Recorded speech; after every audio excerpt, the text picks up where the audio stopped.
అలాగే నా పేరు మీద వెంకట మై ఛానల్ ప్రకారం మన ఛానల్ సబ్స్క్రైబ్ చేసుకోకపోతే ఇప్పుడు సబ్స్క్రైబ్ చేసుకోండి. పక్కనే ఉన్న బెల్ ఐకాన్ క్లిక్ చేసి ఆల్లో పెట్టుకోండి. నా ఫర్దర్స్ మిస్ అవ్వకుండా చూడొచ్చు. చాలా మంది చూస్తున్నారు కానీ సబ్స్క్రైబ్ చేసుకోవట్లా. So please try to subscribe and click the bell icon also. నిన్నటి నుంచి ఇన్స్టాగ్రామ్లో ఒకటే దంపుడు ఏంటంటే ఈ హైదరాబాద్ మునిగిపోయిన వీడియోలు ఉన్నాయి కదా, అవన్నీ కూడా ఆ లేక్ నిహారిక అని ఒకటి, ఈ ప్రిస్టన్ ప్రైమ్ మాల్ దగ్గర ఒకటి, అది మా ఇంటి దగ్గరే, అది మేము ఉండేది మణికొండ, ప్రిస్టన్ ప్రైమ్ మాకు దగ్గరే. సో ఆ తర్వాత ఈ నీలోఫర్ కేఫ్ ఉంది కదా, నీలోఫర్ కేఫ్ అని బాగా పెట్టారయ్యా, మొత్తం నీళ్ళే, మొత్తం నీళ్ళే. సో నీలోఫర్ కేఫ్ అన్న దగ్గర ఏరియా అంటే ఆ మై హోమ్ పూజ అవన్నీ ఉన్నాయి కదా, ఆ టీ హబ్ ఎన్నెట్ సైడ్ ఆ జంక్షన్ అయితే అసలు అలా ఇలా లేదు, అసలు మొత్తం జంక్షన్ జామ్ అయిపోయింది మొత్తం అక్కడంతా కూడా. సో ఎవరికి ఏం అర్థం కావట్లేదు కూడా అక్కడ పరిస్థితి ఏందో. సో నిన్న జనరల్గా చాలామంది చెప్పారు అరౌండ్ 5-6 కిలోమీటర్స్ ట్రావెల్ చేయడానికి 2 hours 2.5 hours పట్టిందని చెప్పి.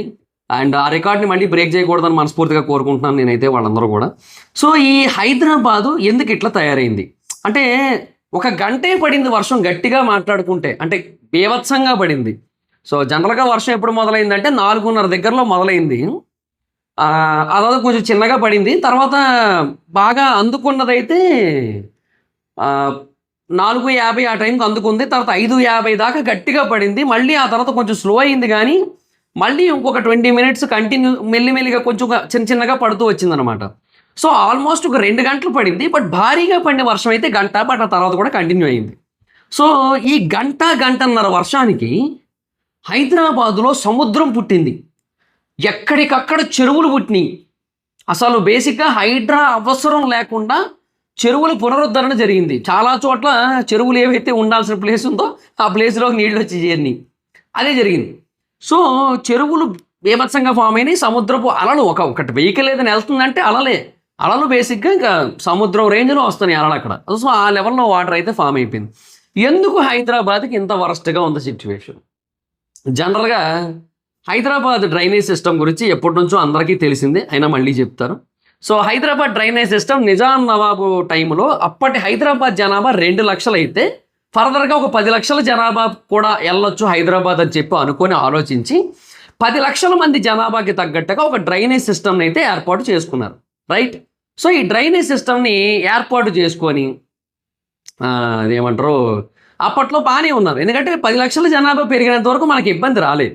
ఆ 10 లక్షలు కాస్త తర్వాత ఒకవేళ 20 లక్షలు అయినా కూడా మనకు పెద్ద ప్రాబ్లం అయితే రాలేదు. ఎందుకు అంటే ఇనీషియల్ స్టేజెస్లో మరి అంత హెవీగా వాటర్ యూసేజ్ అది ఉండదు, అండ్ ఈ లేకులు కబ్జా గట్రా ఉండదు.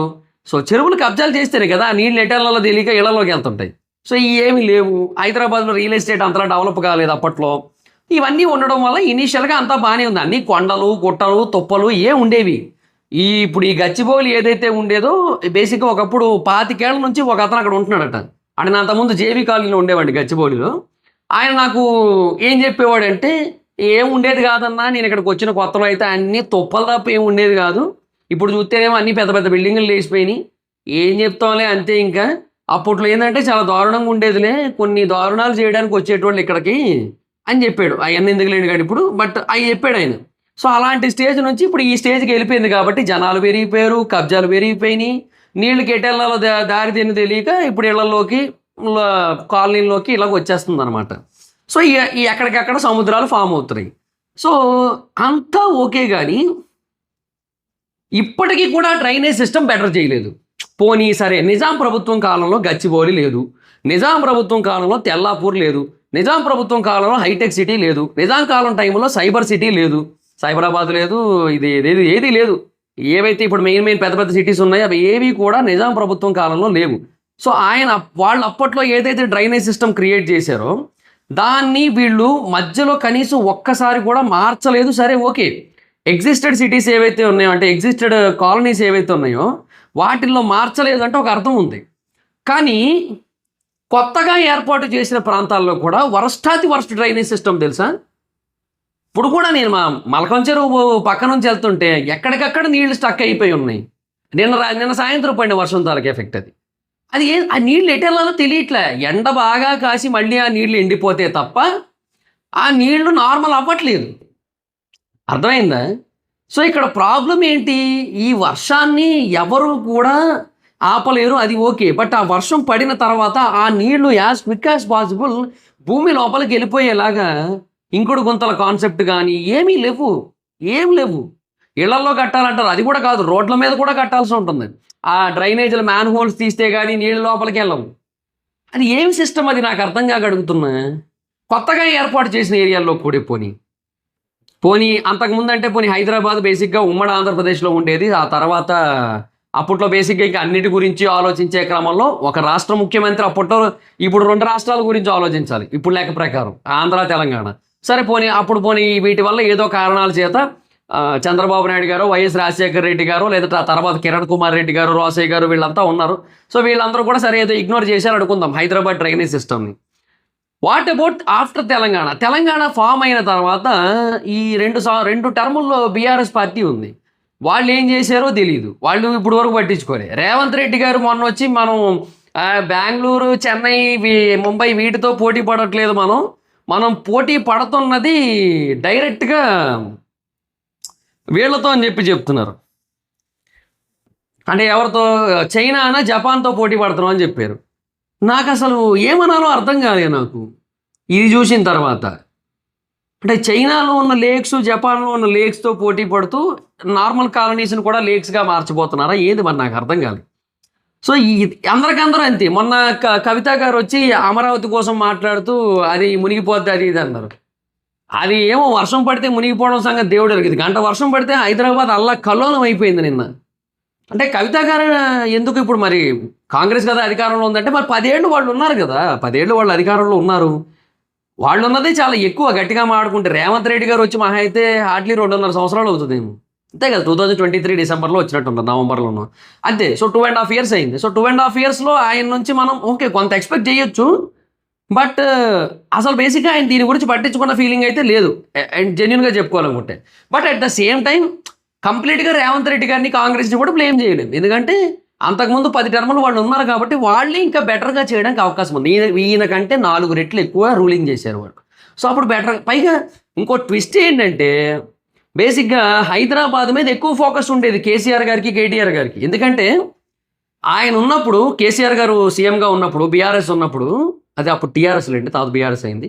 బీఆర్ఎస్ ఉన్నప్పుడు ఎట్లా అంటే హైదరాబాద్లో ఒక్క నిమిషం కరెంటు పోయేది కాదు, అంటే అన్లెస్ విపరీతంగా గాలివాన ఏదైనా వస్తే తప్పిస్తే. ఇప్పుడు అలా కాదు, ఊరికే తీసేస్తున్నారు. నిన్న సాయంత్రం ఎప్పుడో పడిన వర్షానికి, 6:30కి ఎప్పుడో పడిన వర్షానికి రాత్రి 8:30 దగ్గరలో మళ్ళీ తీసేసి 1:30కి ఇచ్చారు. అంటే లో వోల్టేజ్తో ఇచ్చి మళ్ళీ తీసి మళ్ళీ ఇచ్చి మళ్ళీ తీసి లాస్ట్కి ఎప్పుడుకో 1:30కి ఇచ్చారు కరెంటు. అంటే ఇంకా అలా ఉంది ఇక్కడ పరిస్థితి. వీళ్ళు బేసిక్గా ఓన్లీ హైదరాబాద్ని పట్టించుకోవట్లేదు, అన్నింటినీ పట్టించుకుంటున్నారు. అందులో భాగంగా పవర్ సరిపోదు కాబట్టి మధ్యలో పవర్ పీకేస్తున్నారు. అందులో ఇంకేం చేయలేము మనం. కాకపోతే నేను అనేది ఏంటంటే, సరే వాట్ ఎవర్ ఇట్ ఈస్, ఇప్పుడు వీళ్ళు ఏదో చేశారు అనుకుందాం. అప్పట్లో కేసీఆర్ గారు ఉన్నప్పుడు హైదరాబాద్ మీదే ఫోకస్ ఎక్కువ ఉండేది, రూరల్ ఏరియాస్ని అంత పట్టించుకునేటోళ్ళు కాదు, లేదా సెమీ అర్బన్ సిటీస్ని కూడా అంత పట్టించుకునేటోళ్ళు కాదు. అందువల్లే బేసిక్గా హైదరాబాద్లోనే వాళ్ళకి సీట్లు, ఓట్లు వచ్చినాయి తప్పిస్తే ఈ రూరల్ ఏరియాస్లో మనకి చాలా తక్కువ సీటింగు, ఓటింగు కనబడుతుంది. అలాగే కాంగ్రెస్ గెలిచిందే రూరల్ ఏరియాస్ వల్ల, అది జరిగింది. అట్లాంటిది వాళ్ళే డ్రైనేజ్ సిస్టమ్ బెటర్ చేయలేదు, అది నా లాజిక్. హైదరాబాద్ మీద ఎక్కువగా ఫోకస్ పెట్టిన వాళ్ళే హైదరాబాద్ డ్రైనేజ్ సిస్టమ్ బెటర్ చేయకపోతే ఎట్లా అనేది బాధ, అంతే, అంత మించి ఇంకేట్లేదు. Hyderabad is a world class city, that is పక్కా. ఒక్కసారి ఔటర్ రింగ్ రోడ్ ఎక్కితే మనం మరో ప్రపంచంలోకి వెళ్తాం. ఔటర్ రింగ్ రోడ్ నుంచి వచ్చేటప్పుడు ఆ ఫ్లైఓవర్ ఎక్కి దిగినా ఇంకో ప్రపంచంలోకి వెళ్తాం, అది పక్కా. అది ఐకియా ఫ్లైఓవర్ ఎక్కి దిగితే చాలు, అది ఏందో అన్నట్టు ఉంటుంది. అది మరో ప్రపంచం, మరో ప్రపంచం, మరో ప్రపంచం పిలిచింది, పదండి ముందుకు పదండి, తోసుకు పోదాం పోదాం పైపైకి అన్నట్టు ఉంటుంది అది. సో అది నిజంగా బాగానే ఉంటుంది, అంతా బాగానే ఉంది. కానీ అంతే, ఈ డ్రైనేజ్ ప్రాబ్లం మటుకు ఇంకా అసలు ఎవర్ గ్రీన్ అయిపోయింది అసలు. ఇది ఏం చేస్తాం ఇంకా. ఎముకలు కుళ్ళిన వయస్సు మండిన సోమరులారా జావండి, నెత్తురు మండిన శక్తులు నిండిన సైనికులారా రారండి అన్నట్టు శ్రీశ్రీ గారి మహాప్రస్థానం ఇక్కడే ఉంది. సో నా పాయింట్ ఏంటంటే, you can do it much better అబ్బా. హైదరాబాద్ ఇంకా బెటర్గా చేయొచ్చు.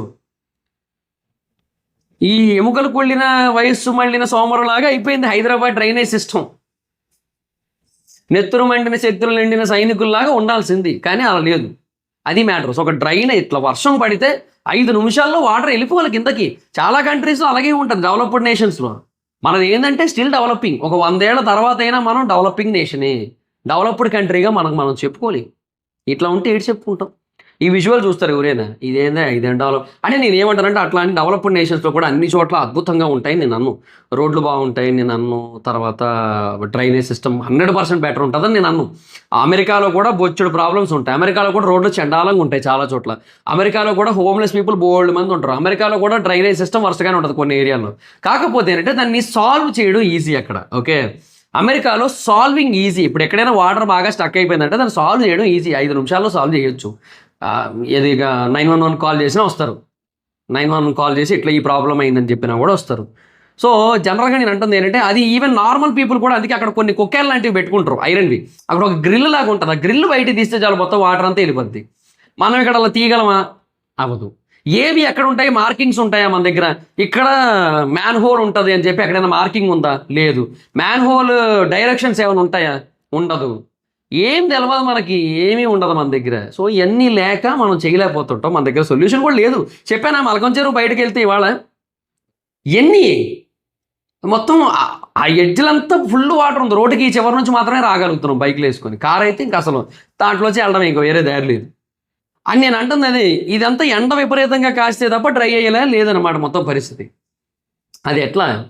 ఇలా చేస్తే. సో అది నా బాధ. అంతే అంతకుమించి ఇంకేటి లేదు. సో హైదరాబాద్‌ని డెవలప్ చేయాలంటే ఫస్ట్ ఆఫ్ ఆల్ దాని డ్రైనేజ్ సిస్టమ్‌ని డెవలప్ చేయాలి. ఫస్ట్ బెంగుళూరు కూడా ఇంతే. బెంగుళూరు ఏమి తక్కువ కాదు. బెంగుళూరులో వర్షాలు పడితే వరదలొస్తాయి.